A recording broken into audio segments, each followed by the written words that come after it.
I welcome you all my dear student to my channel engineers study. आज हम पढ़ने वाले हैं चैप्टर नंबर 16 जो है आपकी क्लास 7 की डैफोडिल्स की इंग्लिश बुक का a visit to the rock garden, उसका माय वर्ड बैंक और जो ग्रामेटिकल पोर्शन स्टूडेंट है ना।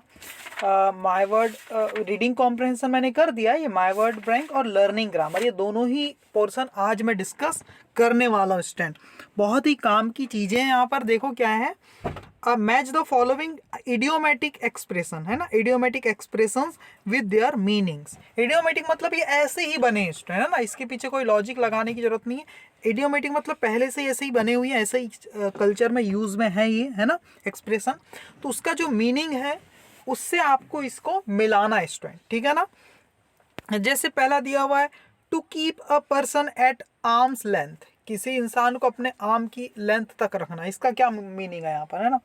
तो यहाँ पर आएगा refuse to be on familiar terms with a person, है ना।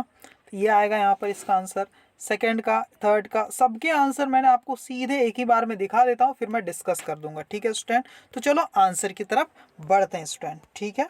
ये है स्टूडेंट आपके आंसर, आप स्क्रीनशॉट ले लीजिए अभी तुरंत, ठीक है, वीडियो को पॉज करके। अब मैं आपको एक्सप्लेन कर देता हूँ।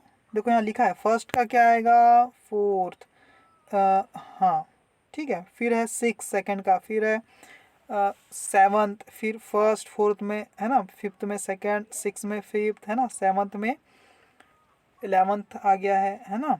फिर यहाँ पर 12th आ गया, थर्ड है, फिर यहाँ 8th है, फिर ये 9th है, और फिर ये 12th वाले में है 10th आंसर, ठीक है। तो सारे आंसर मैंने लिखा हुआ है, अब मैं पढ़ के आपको मीनिंग बता देता हूँ। To keep a person at arm's length, इसका मतलब क्या होता है student, refuse to be on familiar terms with a person. किसी इंसान के साथ बहुत ज़्यादा फेमिलियर रहने से हम क्या कर देते हैं, रिफ्यूज कर देते हैं, तो ये मतलब है ना। बिहाइंड वंस बैक मतलब बस दूर की राम राम रखो, ज़्यादा फेमिलियर होने की जरूरत नहीं, ज़्यादा गहरी दोस्ती नहीं, बस हाय हेलो करो, बस यही मतलब है to keep a person at arm's length. Arm's length मतलब एक हाथ दूर ही रखो उसे, है ना, ज़्यादा चिपकने मत दो अपने, ये मतलब है।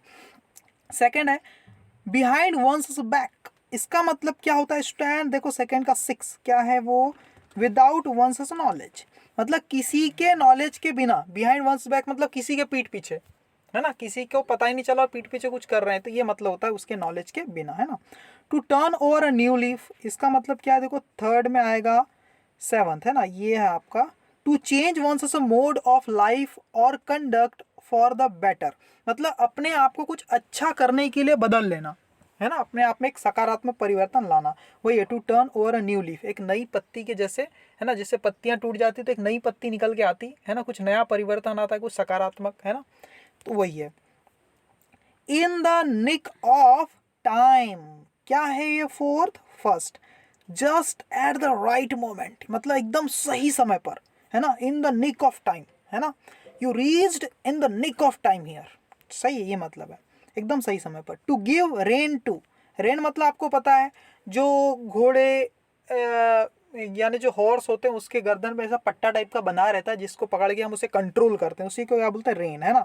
टू गिव रेन टू, है ना, तो ये मतलब क्या होता है, लगाम किसी को दे देना। मतलब क्या है इसका फिफ्थ का, देखो सेकंड वाला, allow a person to have it his own way. To give rein to मतलब रेन दे देना, मतलब जो लगाम है वो किसी को दे दिया हमने, अब उसकी लगाम उसी को दे दी, इसका मतलब क्या है, उसे हमने अलाउ कर दिया to have his own way, कि अपने हिसाब से कुछ भी करे, ठीक है ना। 6 क्या है, देखो लुक बिफोर यू लीप, तो 6 में देखो फिफ्थ आ रहा है, इसका मतलब होता है थिंक बिफोर एक्टिंग, कुछ करने से पहले सोचना, इसका मतलब यही होता है ना। Think before you look, look before you leap मतलब कुछ करने से पहले सोचना। 7 द लायन शेयर मतलब बहुत बड़ा हिस्सा, है the largest part, almost the whole, है ना, लायन का हिस्सा मतलब बहुत बड़ा हिस्सा, यहाँ पर आएगा आपका एक्स आई, है ना, ये 7th का देख लो एक्स आई, ठीक है। 8th में क्या है, to put one's foot down, इसका मतलब क्या होता है 8th में, to put a stop to, है ना, किसी को स्टॉप कर देना, रोक देना, है ना, किसी को, है ना, कुछ करने से रोक देना, एंग्रीली मना कर देना, बिल्कुल वो होता है। 9th क्या है, टू सी आई टू आई, आंख में आंख डालकर देखना, इसका मतलब क्या होता है स्टूडेंट, 9th में देखो third, to be in complete agreement, इसका मतलब होता है हम किसी के आंख में मिलाकर देख पा रहे हैं, इसका मतलब वो और मैं क्या है, सहमत है एक दूसरे से, है ना, हम दोनों क्या है, अग्रीमेंट है कंप्लीट, है ना, दोनों के व्यू क्या है, सेम है ना, ठीक है, दूसरे पर्सन के साथ हमारे व्यू सेम है, इसका मतलब क्या है, टू पुट वंस ये टू सी आई टू आई, ठीक है। A fish out of water, अगर किसी फिश को आउट ऑफ वाटर निकाल दो पानी से बाहर तो क्या हो जाएगा, बहुत बुरी सिचुएशन में आ जाएगी ना वो, तो 10th का यही है, to be in a awkward और एम्ब्रेसिंग सिचुएशन, बहुत बुरी सिचुएशन में होना, है ना। फिट एज अ फिडल, एकदम अच्छे से फिट होना, इसका मतलब क्या, 11th का देखो आई एक्स, देखो 9, ये देखो ये है इन एक्सीलेंट हेल्थ, मतलब बहुत ही अच्छे स्वास्थ्य में होना, एक्सीलेंट हेल्थ में। I am as fit as a fiddle, मतलब मैं बहुत ही अच्छी हेल्थ में हूँ। फिर देखो 12th, a close save, close save का मतलब होता है अ नैरो एस्केप, मतलब कई समस्या में, कई बिल्डिंग में आप आग लग गई और वहां से बचने का एक सकरा सा रास्ता है, तो आप उसको क्या बोल सकते हो, अ क्लोज सेव बोल सकते हो ना। ऐसी कोई समस्या में आप पड़ गए जिसमें एक छोटा सा चांस है बच निकलने का, तो उसको बोलते हैं अ क्लोज सेव, ठीक है। तो समझ गए होगे आप लोग, आगे देख लेते हैं क्या कुछ है, ठीक है स्टूडेंट, ओके, ठीक है। लर्निंग ग्रामर वाला पोर्शन अब हम देख लेते हैं स्टूडेंट, देखो learning grammar, structure and uses, इसको हम थोड़ा सा पढ़ लेते हैं, इसके बाद एक्सरसाइज तो आप खुद ही बना लेंगे, लेकिन फिर भी मैंने एक्सप्लेन कर दिया है। देखो क्या है, हमने पढ़ा होगा जैसे वर्ब की फॉर्म होती है ना, पहली फॉर्म गो, वेंट, गॉन, गोइंग, है ना, ये सब वर्ब की फॉर्म होती है, वैसे स्टूडेंट एडजेक्टिव की भी फॉर्म होती है, हाँ, जैसे आपने पढ़ा होगा गुड एक एडजेक्टिव है, वर्ब तो नहीं, उसकी एक फॉर्म पढ़ी होगी बेटर, है ना, गुड, बेटर, बेस्ट, हाँ, एडजेक्टिव की भी फॉर्म होती है स्टूडेंट, है ना। ब्यूटीफुल, ब्यूटीफुल का क्या हो जाएगा, मोर ब्यूटीफुल, है ना, BEAUTIFUL, ये बड़ी स्पेलिंग है, जो बड़ी स्पेलिंग होती है से 6 से ज़्यादा स्पेलिंग होती है, 6 वर्ड से ज़्यादा वर्ड्स होते हैं या 6 वर्ड्स होते हैं, इन स्पेलिंग का वाले जो एडजेक्टिव होते हैं बड़ी स्पेलिंग वाले, इसकी फॉर्म कैसे बनाते हैं, मोर या मोस्ट लगाकर, मोर ब्यूटीफुल, मोस्ट ब्यूटीफुल, ठीक है, ऐसे, ठीक है ना। हैंडसम, मोस्ट, मोर हैंडसम, मोस्ट हैंडसम, ठीक है, इस टाइप से।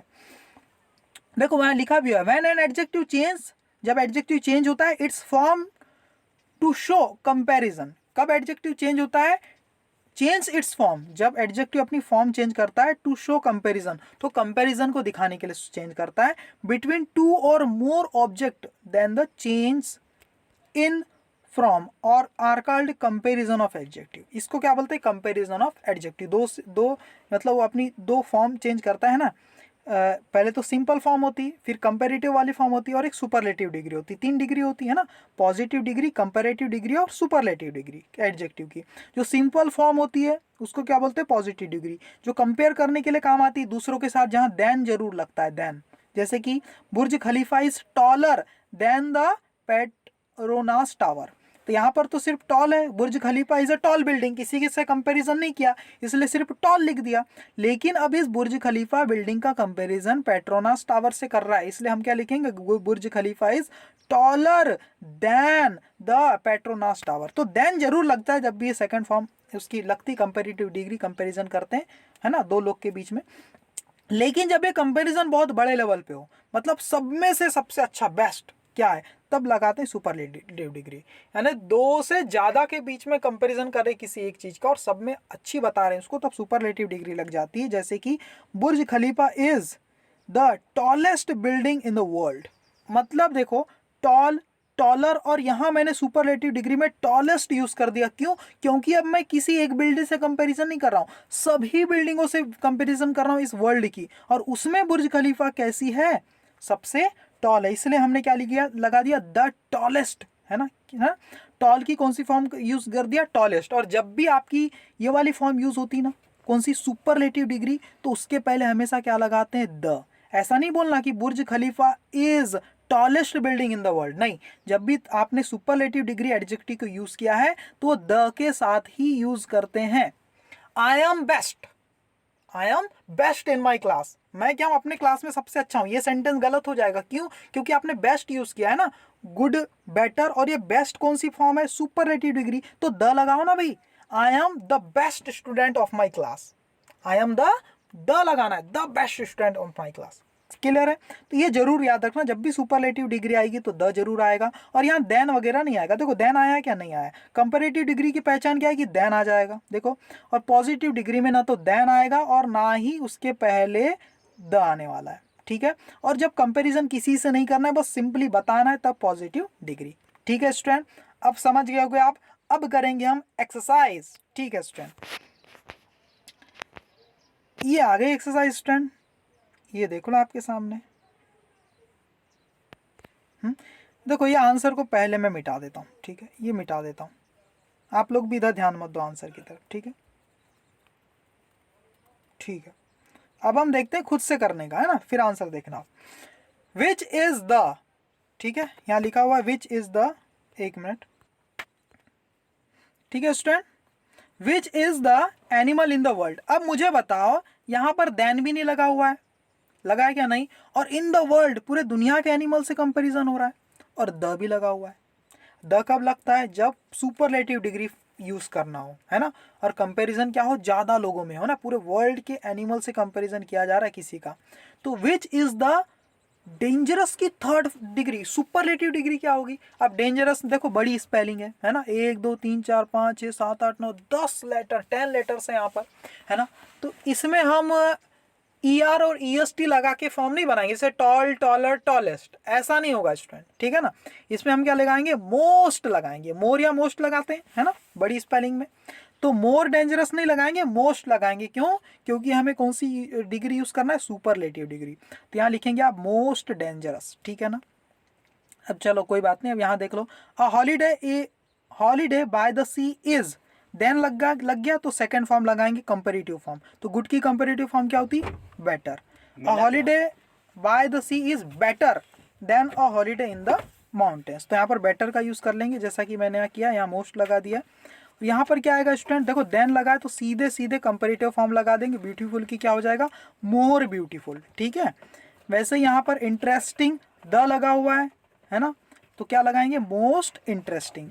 This is the most interesting movie I have ever seen. I have ever seen मतलब आज तक जितनी भी मूवी मैं देख चुका हूँ उसमें से क्या है? ये मोस्ट इंटरेस्टिंग है, ठीक है ना। इस टाइप से आप कर लेंगे। अब अगला क्वेश्चन देख लेते हैं स्टूडेंट, सेकंड क्या है? Fill in the blanks with the verbs in the past continuous tense form of bracket. Past continuous form क्या होती है वर्ब की? पास्ट कंटिन्यूअस फॉर्म ये होती है, आप वॉज या वर प्लस वर्ब की आईएनजी फॉर्म, वॉज या वर के साथ वर्ब की आईएनजी फॉर्म लगा दो। जैसे मैं बोलूं गो, गो की पास्ट कंटिन्यूअस फॉर्म क्या हो जाएगी? वॉज गोइंग या वर गोइंग। वॉज या वर कुछ भी लगा सकते हो, पर सब्जेक्ट अगर आपका सिंगल है तब वॉज लगाना है, और प्लूरल है तब वर लगाना है। जैसे मैं जा रहा था तब आई वॉज गोइंग, ज्यादा लोग जा रहे थे तो दे वर गोइंग। समझ गए स्टूडेंट? कर लोगे, वैसे ही करना है आपको। डिग क्या क्या आ जाएगा? फोरमैन, ज्यादा लोग हैं इसलिए वर डिगिंग, ठीक है। अंकल सैम एक ही इंसान है तो वर नहीं आएगा, वॉज आएगा, और क्लोज की आईएनजी फॉर्म तो वॉज क्लोजिंग, ठीक है ना। ही सिंगुलर है इसलिए वॉज ड्रॉविंग। ड्रॉविंग का मतलब होता है पैसे निकालना, है ना। हम बोलते हैं विड्रॉल फॉर्म भी भरते बैंक में जाते हैं, यहाँ ड्रॉ का मतलब अलग है। ड्रॉ का मतलब है बैंक से पैसे निकालना, है ना। तो he was drawing a handsome salary in his earlier job. अपनी शुरुआती जॉब में वो क्या कर रहे थे? अच्छी खासी सैलरी निकाल रहे थे, ठीक है ना। सीना सिंगल लड़की इसलिए वॉज स्प्रेइंग, क्या स्प्रे कर रही थी? एंटी टर्माइट स्प्रे, है ना, जो कीड़ों को मार देता इंसेक्ट को, ऑन द वुडन क्लोसेट, ठीक है। समझ गए आप लोग? Bakery when I reach there, जब मैं वहां पहुंचा तो क्या हो रही थी? अंकल सैम क्या कर रहे थे? बेकरी को बंद कर रहे थे। तो इस टाइप से सेंटेंस दिए हुए हैं। तो मुझे लगता है ये लेक्चर आपको समझ में आ गया होगा। अगर समझ में आ गया स्टूडेंट तो प्लीज इस चैनल को क्या कर देना है? आपको सब्सक्राइब कर देना है, वीडियो को लाइक कर देना है, ठीक है। और मेरी जैसी अगली वीडियो आप आएगी तो आपको नोटिफिकेशन मिल जाएगा। आपको बेल आइकन को भी ऑन कर देना है, सब्सक्राइब बटन के बाजू में जो रहता है, ठीक है student. Okay, thank you very much.